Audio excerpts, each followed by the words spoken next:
और स्वागत है आपका भूतों की उस दुनिया में जहां चीखें भी डर के मारे चुप हो जाती है। यह है भूत की कहानी 33, एक ऐसा स्थान जहां हर रात एक नई रूह अपने डर की दास्तान सुनाने आती है। एक ऐसा अंधेरा जहां रोशनी जाने से डरती है, और एक ऐसी खामोशी जहां हर साया कुछ कहता है। तो अगर आप हिम्मती हैं और सच्चे डर से मिलने की चाह रखते हैं, तो दरवाजा बंद कर लीजिए, पर्दे गिरा दीजिए और अपने बिस्तर में इस तरह लिपट जाए जैसे कोई आपको छू न सके, क्योंकि अब आप प्रवेश कर चुके हैं उस जगह जहां से लौटकर कोई वैसा नहीं रहता जैसा पहले था। सांसें धीमी कर लो, दिल की धड़कनें थाम लो, क्योंकि अब शुरू होती है सच्ची, डरावनी, रूहानी कहानी। भूत की कहानी 33 में, जहां डर सिर्फ कहानी नहीं, हकीकत है। आप देख रहे हैं भूत की कहानी 33 नूर आलम के साथ। दोस्तों, आज की कहानी में आगे बढ़ने से पहले सबसे पहले आप हमारे चैनल को सब्सक्राइब कर लें और साथ ही वीडियो को लाइक जरूर कर दें और नीचे कमेंट बॉक्स में अपनी राय जरूर दें। तो चलिए बढ़ते हैं आज की एक और भूतिया कहानी की ओर, जो कि मध्य प्रदेश की है। दोस्तों, अगस्त सन 1995 की एक शहर रात थी।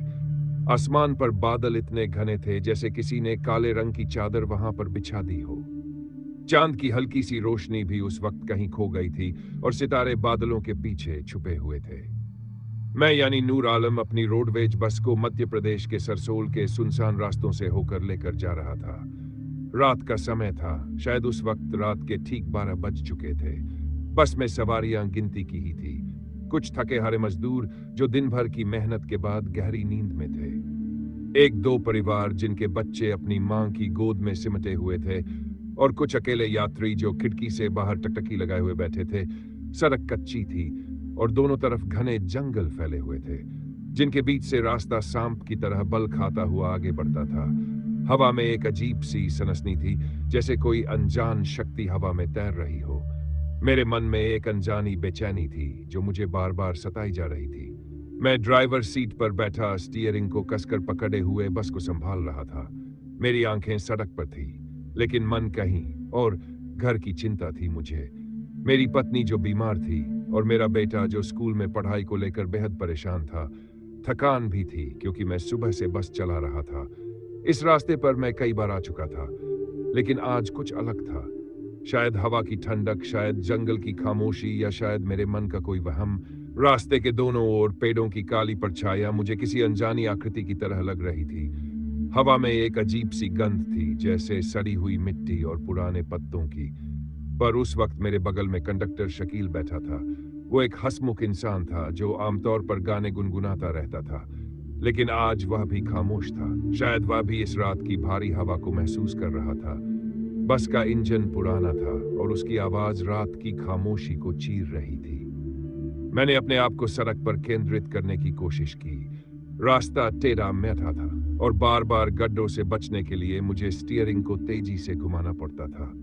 तभी अचानक ही बस ने एक तेज झटका लिया और एक भयानक आवाज वहां पर गूंजी, जैसे कोई भारी चीज कुचल गई हो।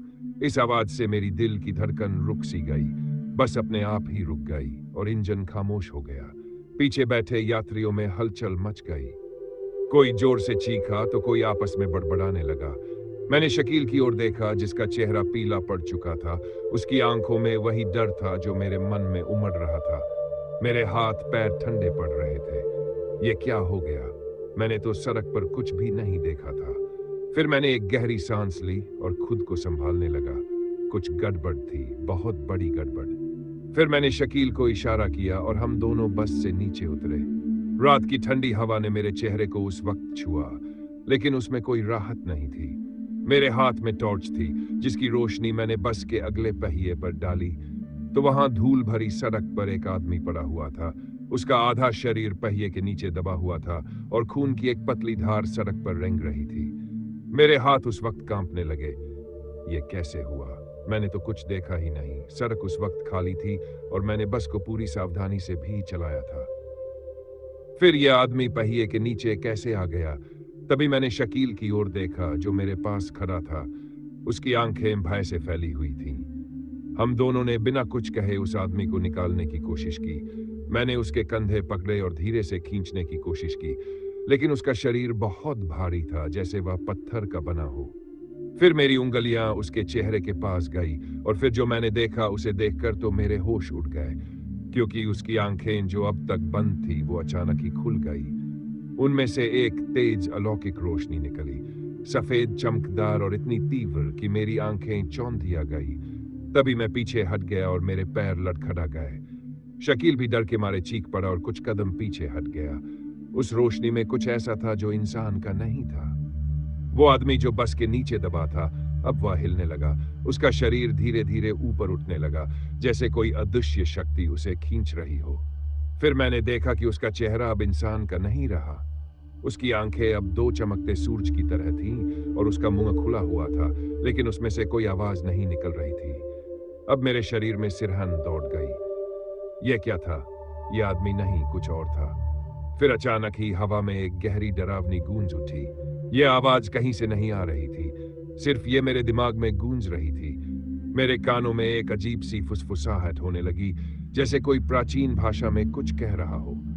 तभी मैंने अपने कानों को ढक लिया, लेकिन वह आवाज रुकी नहीं। मेरी नजर उस प्राणी पर पड़ी जो अब पूरी तरह से बस के नीचे से बाहर आ चुका था। उसका शरीर अब ठोस नहीं था। ये एक धुंधली आकृति में बदल रहा था, जैसे धुआं हवा में घुल रहा हो। उसकी चमकती आंखें अब मेरी ओर देख रही थी और मुझे लगा जैसे वे मेरे मन के भीतर तक घुस रही हो। फिर मैंने पीछे की ओर भागने की कोशिश की, लेकिन मेरे पैर जमीन से चिपक गए। मेरी सांसें काफी तेज हो रही थी और मेरा दिल जोर जोर से धड़क रहा था। वह प्राणी अब मेरे सामने हवा में तैर रहा था और उसकी आकृति बदल रही थी, कभी इंसान जैसी तो कभी किसी भयानक जीव जैसी। उसकी रोशनी अब पूरे इलाके को रोशन कर रही थी और मैं देख सकता था कि जंगल के पेड़ उस रोशनी में हिल रहे थे, जैसे कोई तूफान आ रहा हो। इधर मुझे बस के अंदर से भी चीखें सुनाई दी। मैंने मुड़कर देखा तो यात्री खिड़कियों से बाहर झांक रहे थे। उनके चेहरों पर भय साफ दिख रहा था। कुछ लोग बस से बाहर निकलने की भी कोशिश कर रहे थे, लेकिन दरवाजे जैसे जाम हो गए थे। मैंने शकील की ओर देखा जो अब जमीन पर गिर चुका था। उसकी आंखें उस प्राणी पर टिकी थीं। मैंने उसे उठाने की भी कोशिश की, लेकिन मेरी नजर फिर उस प्राणी पर चली गई। वो अब मेरे और भी करीब आ रहा था। उसकी आंखों की रोशनी अब मेरे चेहरे पर पड़ रही थी और मुझे लगा जैसे मेरा शरीर अब हल्का हो रहा हो। मेरे दिमाग में अजीब अजीब तस्वीरें उभरने लगी। पुराने मंदिर, टूटी फूटी मूर्तियां और एक काला गड्ढा जिसमें स्याह आंखें मुझे घूर रही थी। उस वक्त मैं चीखना तो चाहता था, लेकिन मेरी आवाज गले में अटक गई। फिर अचानक उस प्राणी ने अपनी बाहें फैलाई और एक जोरदार धमाका हुआ। रोशनी इतनी तेज हो गई कि मैंने अपनी आंखें बंद कर ली। फिर जब मैंने अपनी आंखें खोली तो वह प्राणी वहां से गायब था। सड़क खाली थी और बस का पहिया अब भी वैसा ही था, लेकिन अब वहां पर कोई खून नहीं था, ना कोई शरीर था। फिर मैंने शकील की ओर देखा जो अब भी जमीन पर पड़ा था, लेकिन अब वह पूरी तरह से बेहोश था। फिर मैंने बस की ओर दौड़ लगाई।